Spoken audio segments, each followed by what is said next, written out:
Sementara pemirsa, konflik antar warga melawan gajah liar kembali pecah di Kabupaten Lampung Timur, Lampung.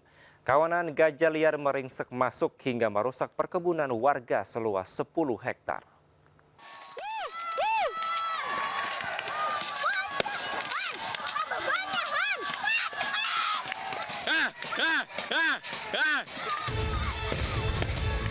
Kawanan gajah liar penghuni Taman Nasional Waikambas kembali memasuki wilayah permukiman warga. Kali ini, konflik warga versus gajah terjadi di Desa Braja Asri, Kecamatan Wai Jepara, Kabupaten Lampung Timur, Lampung. 6 ekor gajah dilaporkan telah mulai memasuki area persawahan warga. Masyarakat desa bersama aparat gabungan pun berusaha mengusir mamalia raksasa tersebut agar dapat kembali masuk ke habitatnya.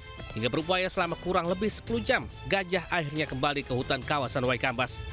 Jumlah gajah 6 ekor. 5 dewasa, 1 anak. Upaya kita sendiri untuk mengatasi ini agar tidak terjadi lagi seperti apa, Pak? Ya, sampai saat ini kita baru bisa melakukan penjagaan dan penghalauan. Kejadian gajah masuk ke permukiman bukan baru kali ini terjadi. Kawanan gajah liar sudah terus keluar area hutan sejak 4 bulan terakhir. Warga pun mengaku telah merasa lelah menghalau gajah dan menuntut ganti rugi ke pemerintah atas seluruh kerugian yang mereka alami akibat ulah gajah liar tersebut. Dari Lampung Timur, Lampung, Tinus Ristanto Anyus melaporkan.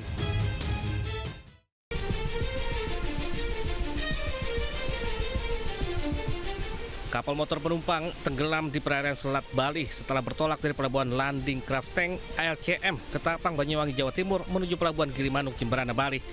Data penumpang sementara, sebanyak 53 penumpang dengan 12 ABK berada di dalam kapal naas tersebut. Hingga kini 29 penumpang ditemukan selamat, sementara 4 penumpang dinyatakan meninggal dunia. Belum diketahui secara pasti penyebab tenggelamnya kapal naas tersebut. Pencarian kapal dan korban masih terus dilakukan oleh tim SAR gabungan, namun terkendala cuaca buruk.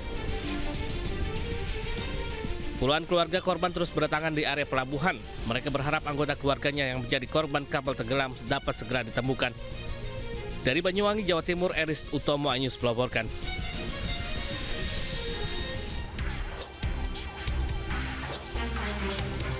Api berkobar dari dalam jurang di kawasan Sitinjau Laut, Kecamatan Lubuk, Kilangan, Kota Padang, Sumatera Barat. Api berasal dari sebuah truk bermuatan obat nyamuk cair yang terjun ke dalam jurang sedalam 10 meter dan terbakar. Sopir dan kernet truk dievakuasi oleh warga dari dalam jurang dalam kondisi luka bakar. Mereka kemudian dilarikan ke rumah sakit Semen Padang untuk penanganan medis. Sementara itu, 1 unit armada damkar diterjunkan ke lokasi guna memadamkan api. Dari hasil penyelidikan sementara, diduga truk yang melaju dari arah Kabupaten Solok menuju Kota Padang ini mengalami remblong sehingga kehilangan kendali dan terjun ke dalam jurang. Dari Padang, Sumatera Barat, Budi Sunandar Anyus melaporkan. Pemirsa, curah hujan tinggi dan kondisi bangunan yang lapuk mengakibatkan sebuah tembok dan pagar sekolah SD ambruk. Akibatnya 2 motor dan 3 gerobak pedagang rusak. Longsor SDN 3 Neglang. Warga berusaha mengevakuasi 2 unit sepeda motor dan 3 gerobak pedagang yang terkena reruntuhan tembok, penahan tanah atau TPT dan pagar sekolah SD Negeri Pandeglang 3 di Kelurahan Pandeglang, Kabupaten Pandeglang, Banten yang ambruk. Ambruknya tembok, penahan tanah dan pagar ini lantaran intensitas hujan yang cukup deras mengguyur wilayah tersebut. Selain itu, usia yang cukup tua juga menjadi penyebab ambruknya bangunan. Di awal kejadian itu pas hujan deras itu agak sedikit turun itu tanah sedikit. Pas kita lihatin dari sini, lama-kelamaan itu makin gede longsornya. Jadi ada motor yang jatuh, yang gede, Pak? Ada motor 2 sama gerobak 3 yang kena itu. Tidak ada korban jiwa dalam peristiwa ini, sementara 2 motor dan 3 gerobak pedagang yang ada di sekitar rusak terdampak reruntuhan. Warga diimbau waspada karena curah hujan tinggi masih akan mengguyur wilayah Pandeglang. Dari Pandeglang, Banten, Iskandar Nasution Anyus melaporkan. Pemirsa, ratusan siswa dari sejumlah sekolah menengah atas diikutsertakan dalam retret Laskar Pandu Satria, program pembinaan karakter pemuda di Provinsi Sumatera Selatan. Selama 10 hari mereka mendapatkan pelatihan disiplin dan mental.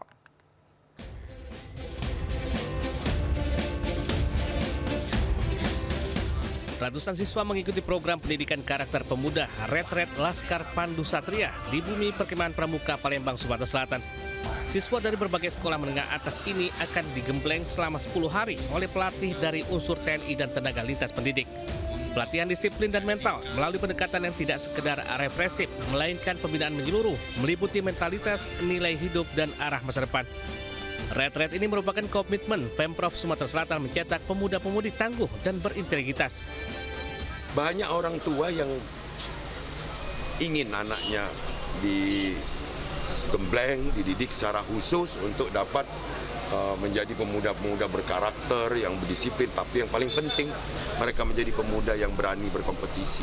Anak ini agak kecemono kenakalan remaja sekarang, sehingga mudah-mudahan dengan program yang diadakan oleh Pak Gubernur ini untuk membina anak-anak ini yang tadi akhlaknya kurang baik, mudah-mudahan menjadi baik dengan izin Allah. Melalui pembinaan karakter sejak dini, para siswa berprestasi diperkuat secara moral dan mental untuk tetap berada di jalur positif. Pendekatan ini juga menjadi sarana rehabilitasi bagi siswa yang terindikasi melakukan kenakalan. Dari Palembang, Sumatera Selatan, Muhammad Riza Fahlevi, iNews melaporkan. Terima kasih Anda masih di Lintas iNews Siang. Pemirsa, sopir truk nekat blokir Jalan Medan Merdeka Selatan Jakarta hingga mengakibatkan kemacetan parah.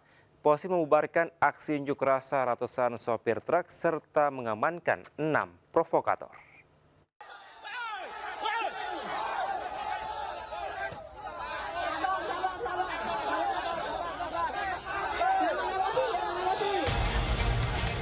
Polisi membubarkan pengunjuk rasa yang menutup ruas Jalan Medan Merdeka Selatan, Jakarta, Rabu sore. Namun pengunjuk rasa menolak dan mencoba melawan.